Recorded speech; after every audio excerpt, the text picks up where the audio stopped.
가끔 전쟁을 하다 보면 소모전이 극심할 때가 있습니다. 그러면 고민이 됩니다. 계속해서 이 전쟁을 지속하자니 앞으로 쏟아부어야 할 일이 꿈만 같습니다. 그런데 여기서 멈추자니 지금까지 투자한 것이 아깝고 그리고 자존심도 몹시 상합니다. 이러지도 못하고 저러지도 못하는 상황, 조조에게 한중 땅이 바로 딱 그런 상황입니다. 그런데 그것 때문에 고민을 깊이 하고 있는데 어느 날 저녁 식사로 닭고기로 끓인 국이 나왔습니다. 식사를 하고 있는데 그의 부관인 하후돈이 들어옵니다. 오늘의 군호가 무엇입니까? 라고 묻습니다. 마침 닭고기를 먹고 있던지라 오늘의 군호는 계륵이다 라고 말했습니다. 그의 마음을 대변한 것 아니겠습니까? 먹자니 먹을 것이 없고 버리자니 아깝고 그런 상황을 대변한 겁니다. 하후돈이 계륵이라는 군호를 받아가지고 밖에 나가서 지휘관들을 모아서 오늘의 군호는 계륵이다 전했습니다. 그러자 그 지휘관 중에 양수라는 사람이 이 말을 듣고 조조의 마음을 금방 알아차립니다. 이제 곧 퇴각 명령이 있겠구나. 그래서 그는 자신의 부하들에게 군장을 미리 꾸려 두라고 말합니다. 군장을 미리 꾸려 둬야 적이 접근하고 적이 다가올 때 상하지 않고 다치지 않고 죽지 않고 쉽게 도망갈 수 있지 않겠습니까? 그렇게 해두었습니다. 그런데 이 양수의 부하들이 군장을 꾸리는 것을 본 하후돈이 곁에서 보고 도대체 무슨 이유로 그렇게 하느냐고 묻습니다. 그러자 양수가 자초지정을 상황을 쭉 설명합니다. 하후돈이 듣고 보니까 그럴듯했습니다. 자기 부하들에게도 군장을 미리 싸두라고 말합니다. 그러자 원래 군대라는 조직이 굉장히 소문이 빠르지 않습니까? 사기에 죽고 사기에 죽는 것이 군대 조직입니다. 그래서 그만 조조의 군대 모든 군사들이 다 군장을 꾸리고 도망갈 준비를 하고 맙니다. 조조가 이 사실을 알고 화가 머리 끝까지 났습니다. 그래서 그만 그날 밤에 출격 명령을 내립니다. 대규모 군대가 전격적으로 출격합니다. 결과가 어떻게 되었을까요? 죽지 않고 살아난 것이 다행입니다. 처참하게 패배하고 겨우 목숨만 건지고 돌아옵니다.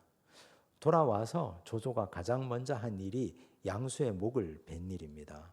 군기를 문란하게 했다는 죄목으로 그를 처단했습니다.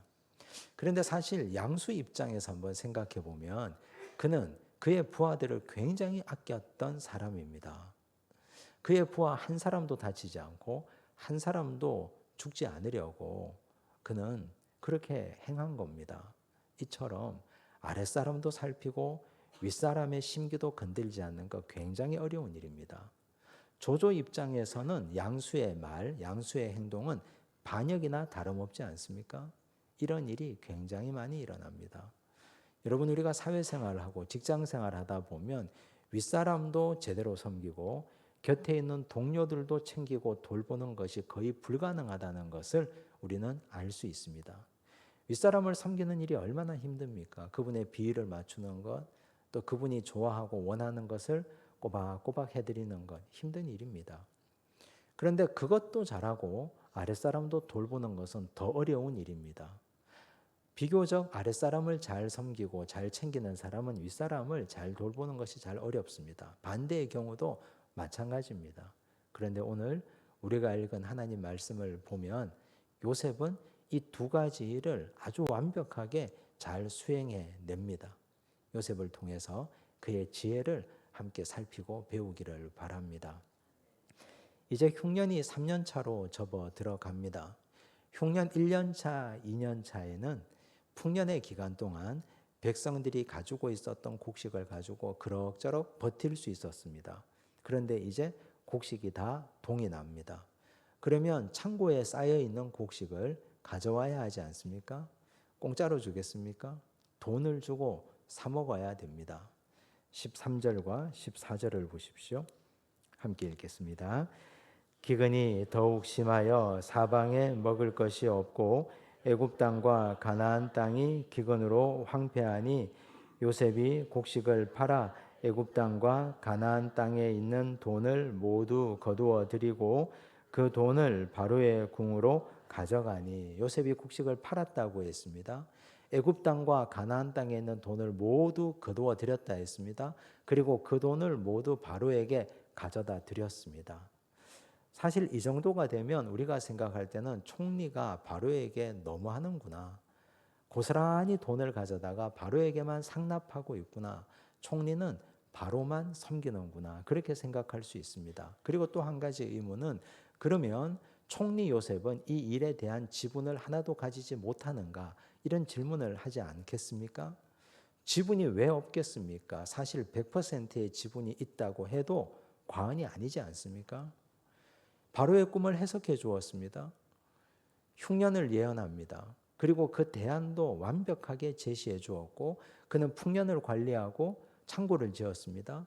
그리고 흉년의 시기에 백성들이 굶지 않도록, 문제가 생기지 않도록 이 일을 완전하게 괜찮게 잘 처리하고 있습니다. 사실 이쯤 되면 왕과 협상을 해서 내가 얼마 정도 가져가겠습니다 라고 해도 바로가 다 주지 않겠습니까? 모든 공이 사실은 다 요셉으로부터 나온 것인데, 그런데 요셉은 일절 그렇게 하지 않습니다. 모든 것 다 바로에게 다 갖다 줍니다. 곡식을 팔고 거두어 드리고, 그리고 그의 금고에 돈을 다 차곡차곡 넣어 드립니다. 그는 모든 영광을 바로에게 올려드렸던 사람이었습니다.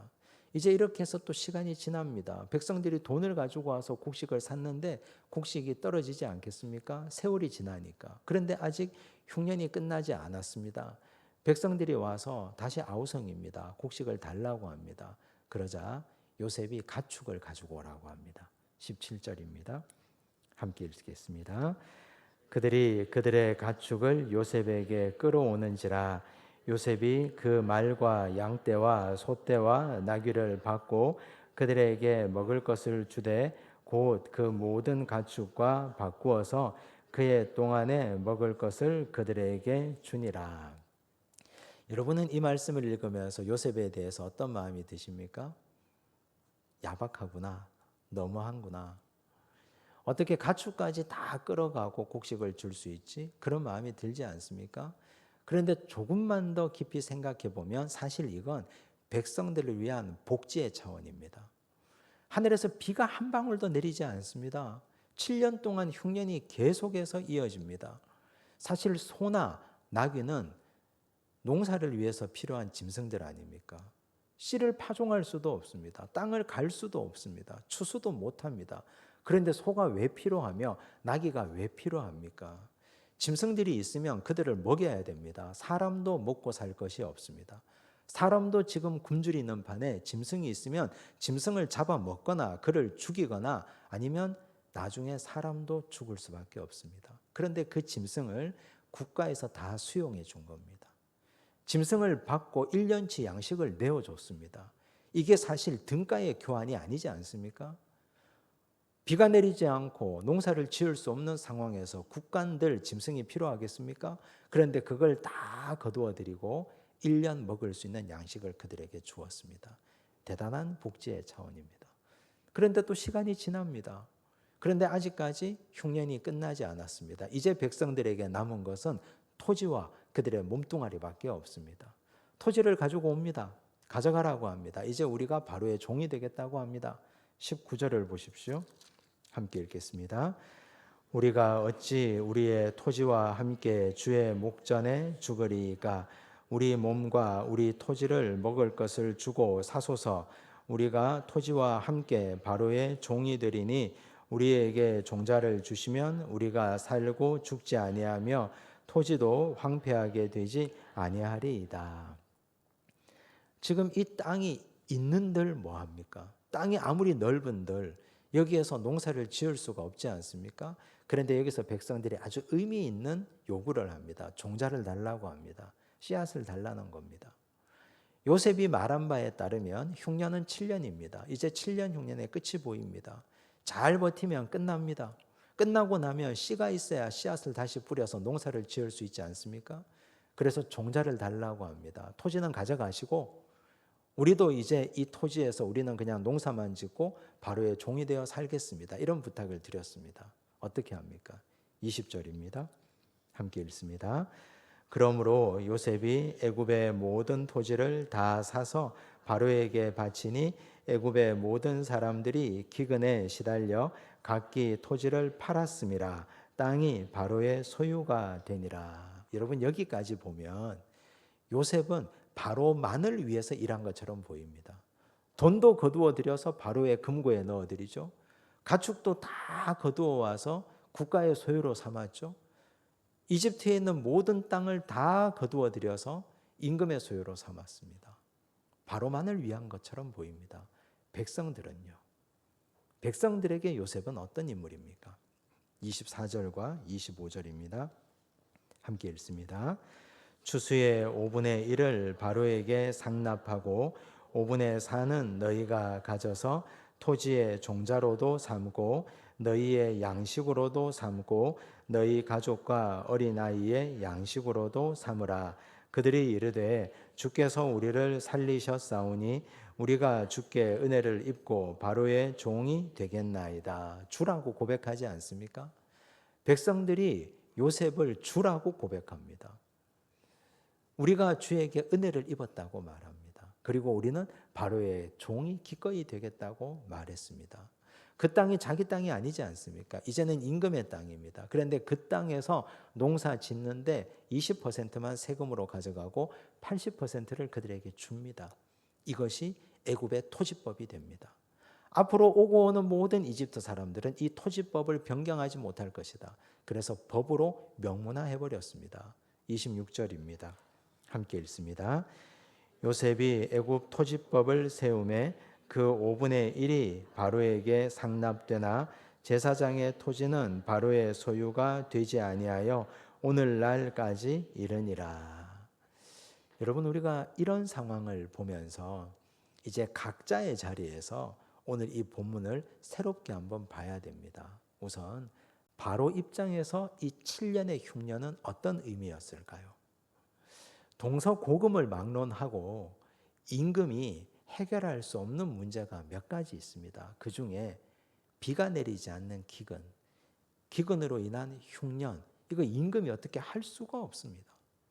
하루도 아니고 이틀도 아니고 1년도 아니고 2년도 아니고 7년 동안 흉년입니다. 그러면 그 정권이 어떻게 되겠습니까? 백성들이 가만히 있겠습니까? 먹을 것이 없는데 일단 관청을 쳐들어가서 털어야 됩니다. 그 창고를 털어서 배고픔을 채워야 됩니다. 도적대들이 득실거릴 겁니다.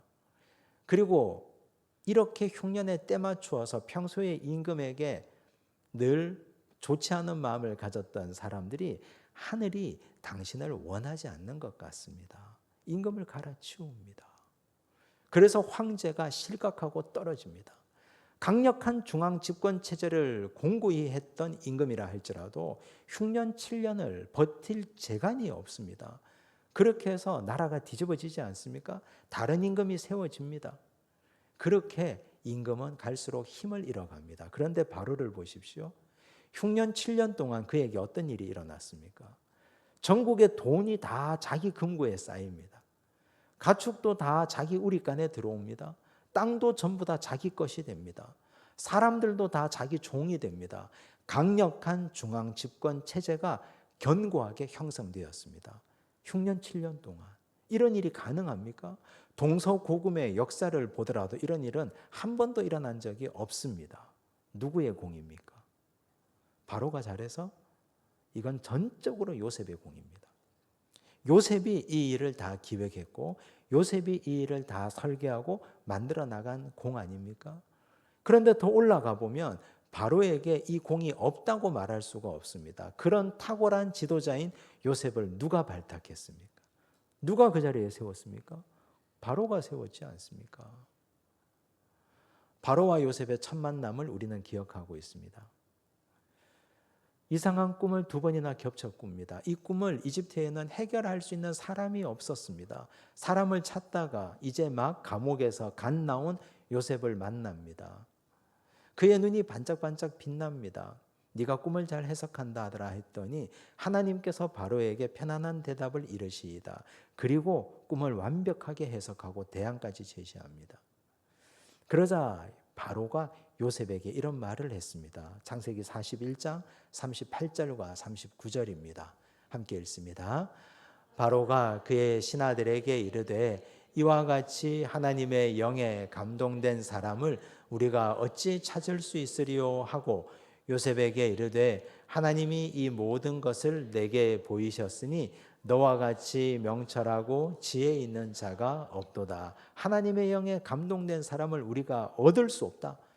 이렇게 고백하지 않습니까? 바로는 불신자입니다. 하나님을 모르는 사람이었습니다. 그런데 이 사람에게 하나님의 영이 충만하게 있다는 것을 그는 느꼈습니다. 깨달았습니다. 그때부터 바로는 요셉을 곁에 둡니다. 그리고 그를 이집트의 모든 경제를 총괄하는 경제 분야 특임 총리로 임명해 버렸습니다. 이집트에 경제 관료가 있지 않습니까? 정통 관료로서 어려서부터 성장한 사람들이 있습니다. 주변 사람들이 뜯어 말렸을 겁니다. 안 된다고 했을 겁니다. 그런데 그럼에도 불구하고 그의 곁에 하나님의 영에 감동된 사람을 두고 싶었습니다. 그 사람을 둔 결과의 열매를 지금 이 사람이 누리는 겁니다.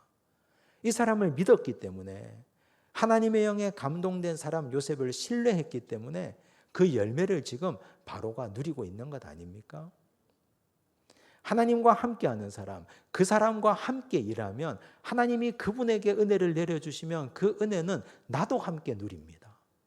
하나님과 함께하는 사람과 내가 손잡으면 하나님은 나에게도 함께 똑같은 복을 주십니다. 숟가락이라도 그게 얹어둬야 됩니다. 그래야 나도 그 복을 받아 누릴 수가 있습니다.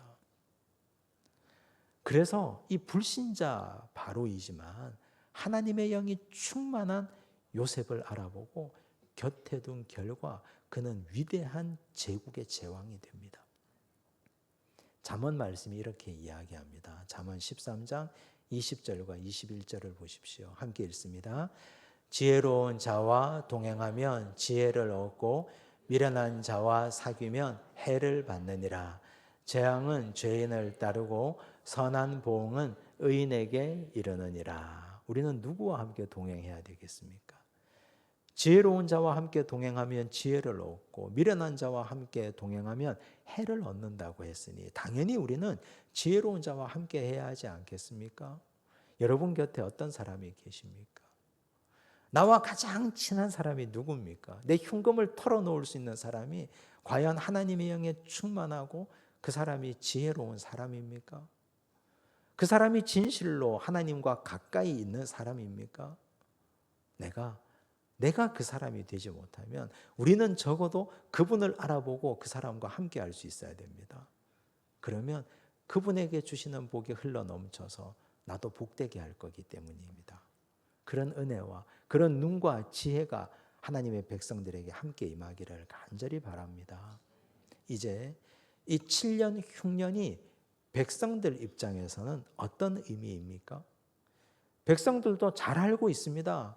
사실 이 7년 흉년 나라님도 어떻게 할 수 없다는 사실을 누구보다도 알고 있지 않습니까? 비가 내리지 않는데 어떻게 합니까? 아무리 기우제를 드려도 하늘에서 비 한 방울 내리지 않는데 농사 지을 수 없는데 방법이 없습니다. 백성들도 알고 있습니다. 그런데 이 7년의 흉년을 요셉이 그들을 건지고 구원합니다. 돈이 아무리 있으면 뭐합니까? 살 곡식이 없는데. 가축이 있으면 뭐합니까? 곡식이 없는데. 땅이 있으면 뭐합니까? 농사 지을 수가 없는데.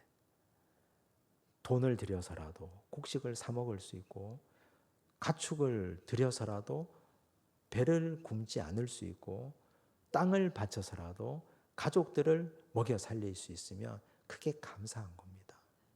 그런데 더더욱 감사한 것은 이 땅이 이제 자기 땅이 아닙니다. 이제 그들은 다 국가의 소장농이 되었습니다. 그런데 세금을 5분의 1만 내면 됩니다.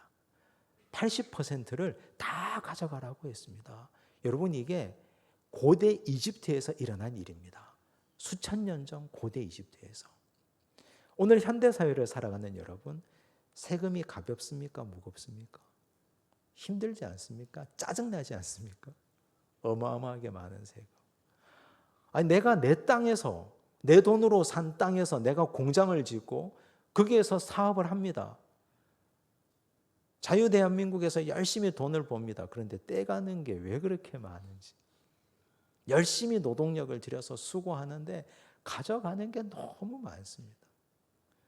국가는 조금 세금을 감면해주고 언론에는 크게 공포합니다. 사실 줄여주는 것도 아닌데 세금이 너무 많습니다. 21세기 현대 사회에 사유재산 제도가 인정된 이 사회가 이런데 과거 고대 이집트에서 80%를 자기 것으로 줍니다. 그 땅이 자기 땅이 아닌데.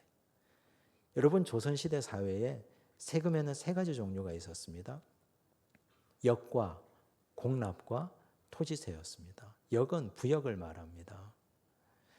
국가가 주도하는 대형 공사에 동원됩니다. 그건 또 양반도 다 면제됩니다. 평민들만 죽어납니다. 몸으로 때워야 됩니다. 성을 축조하면 가서 돌을 이고 지고 날라야 됩니다.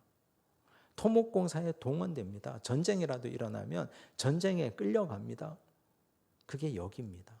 공납, 지방의 특산물을 임금에게 진상하고 바치는 겁니다. 1년 사시사철, 계절의 변화가 좋고 날씨가 좋으면 몰라도 그렇지 않으면 공납 물품을 진상할 수가 없습니다. 돈으로 떼와야 됩니다. 역은 몸으로 떼우고 공납은 돈으로 떼우고.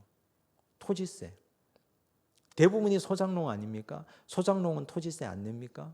주인이 다 걷어갑니다. 1년 동안 뼈 빠지게 농사 지었는데 주인이 대부분 다 가져갑니다. 황곡도 갚아야 됩니다. 봄에 보릿고개 때 관청에서 빌렸던 쌀을 가을이 되면 황곡을 갚고 나면 남는 게 뭐가 있습니까? 황곡을 갚지 않으면 거기에 고리에 이자가 붙습니다. 끌려갑니다. 매질당합니다. 그러니 백성들이 산에 들어가서 도적대가 될 수밖에 없지 않습니까? 그런 상황이 불과 수백 년 전 우리나라 조선 사회에서 일어났던 일입니다. 그런데 지금 이 본문을 보십시오. 믿어집니까?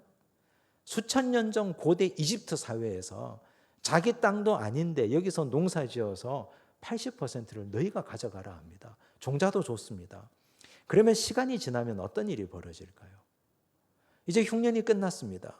종자를 가지고 씨를 뿌립니다. 이 땅에서 농사 지어서 80%를 가져갑니다. 돈이 생깁니다. 그러면 그 돈을 가지고 팔아버린 땅을 되찾을 수 있습니다. 가축도 다시 살 수 있습니다. 그래서 그들은 다시 현상 유지로 과거의 풍년의 시절로 돌아갈 수 있습니다. 이걸 누가 설계한 겁니까? 전부 다 요셉이 계획한 겁니다. 그래서 백성들 입장에서 7년의 흉년도 그들은 요셉 덕분에 견디고 버텨냈습니다. 자, 그렇다면 요셉, 이 사람에게 7년 흉년의 의미는 어떤 의미였습니까? 위로는 하나님이 그에게 허락하신 권위였던 바로 왕을 잘 섬겼습니다. 이건 그때뿐이 아닙니다. 이렇게 위에서 자기에게 허락된 권위를 섬기고 순종하는 것은 요셉이 평생 동안 해왔던 일입니다. 창세기 39장 4절 말씀을 보십시오. 함께 읽습니다. 요셉이 그의 주인에게 은혜를 입어 섬김에 그가 요셉을 가정 총무로 삼고 자기의 소유를 다 그의 손에 위탁하니. 요셉이 보디발을 섬긴 이야기를 하고 있지 않습니까? 당신은 17살 소년이었습니다. 이집트의 노예로 팔려왔습니다. 그런데 그는 자기의 윗사람이 보디발인 줄 알고 열심히 섬겼습니다. 최선을 다해서 섬겼습니다. 그 결과 보디발이 그를 신뢰합니다. 가정 총무로 삼았습니다. 그의 아내에게 문제가 있을 때 요셉을 믿어줍니다. 그를 죽이지 않습니다. 오히려 감옥에 넣어서 그를 보호해 주었습니다. 하나님이 그에게 허락하신 권위에 철저하게 순종한 사람이 바로 요셉이었습니다. 노예로 살 때 보디발을 섬겼고, 감옥에 들어갔을 때는 간수장을 섬겼고, 술 맡은 관원장과 떡 굽는 관원장을 섬겼으며, 총리가 되었을 때는 바로왕을 성실하게 섬겼습니다. 눈에 보이는 권위를 섬겼고 동시에 하늘에 계신 전능하신 하나님을 섬긴 사람이 요셉입니다. 그리고 그는 이 흉년의 7년 동안 백성들을 섬겼습니다. 그는 1인 지하 만인 지상의 자리에 있습니다. 위로 바로만 바라보고 살았던 사람이 아니라 백성들도 널리 이롭게 하고 그를 섬겼습니다. 그는 노예를 살아봤지 않습니까? 감옥에도 있어 봤습니다. 저 밑바닥 인생이 어떤 인생인지 너무너무 잘 알고 있습니다. 가난한 자들에게 흉년이란 어떤 의미인지, 가난한 자들에게 먹지 못하는 흉년이 도대체 어떤 의미인지를 그는 너무너무 잘 알고 있습니다.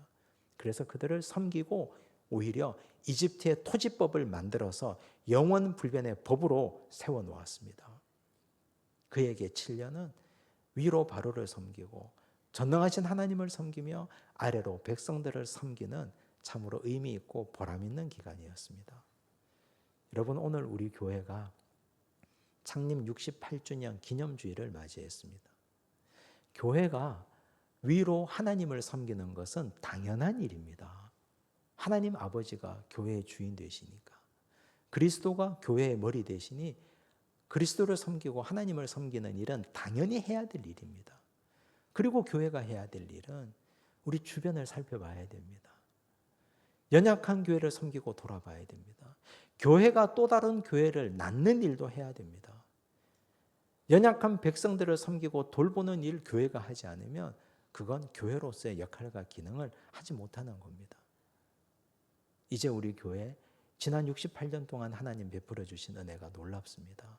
하나님을 섬기는 것은 물론이고 앞으로 우리 교회가 70년, 80년을 넘어가면서 연약하고 부족한 자들을 세우고 섬기고 우리도 요셉처럼 지혜로운 자들이 되어서 교회가 또 다른 교회를 세워가는 놀라운 하나님 기뻐하시는 일을 하는 교회가 되고 성도들이 되기를 간절히 바랍니다. 기도하겠습니다. 아버지 하나님 감사합니다. 요셉처럼 살기 원합니다. 7년의 흉년 모두가 다 행복했습니다. 바로도 행복했고 백성들도 위기를 넘겼고 그들도 다 살아남았으며 요셉은 위로는 하나님을 섬기고 아래로는 백성들을 섬기는 자들이 되었습니다. 주여, 오늘 우리에게 인생의 어떤 위기가 닥쳐올지라도 우리가 요셉처럼 지혜로운 자가 되면 우리 주변에 있는 모든 사람들을 복되게 할 줄로 믿습니다. 주여, 위기가 문제가 아니라 내가 하나님의 백성 되지 못한 것이 문제임을 깨닫게 하여 주시옵소서.